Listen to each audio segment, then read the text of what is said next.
অর্থনৈতিক শৃঙ্খলা ফিরিয়ে আনা এবং ব্যবসা বান্ধব পরিবেশ গড়ে তুলতে এবারের বাজেটে প্রয়োজনীয় ব্যবস্থা রাখা হয়েছে বলে জানিয়েছেন প্রধানমন্ত্রী তারেক রহমান।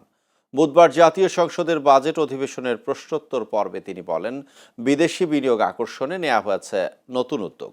প্রধানমন্ত্রী বলেন, কেউ বিদেশি বিনিয়োগ নিয়ে এলে 1.5% কমিশন দেবে সরকার। তিনি আরও জানান, সরকারি বিভিন্ন দফতরের শূন্য পদ দ্রুত পূরণে নিয়োগ প্রক্রিয়া শুরু হবে। প্রশাসনের জবাবদিহিতা নিশ্চিত করতে সংস্কার, সেবা প্রদান ব্যবস্থার ডিজিটালাইজেশন এবং হয়রানিমুক্ত সেবা নিশ্চিতের নির্দেশনাও দেওয়া হয়েছে। পাশাপাশি আইন শৃঙ্খলা পরিস্থিতির নিয়ন্ত্রণ ও জনগণের নিরাপত্তা নিশ্চিত করতে সরকার সক্রিয়ভাবে কাজ করছে বলেও জানান তারেক রহমান।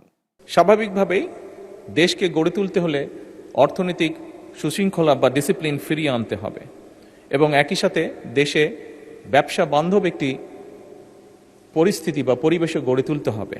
আগামী কয়েকদিন পরে আমাদের বাজেট আমরা উপস্থাপন করব।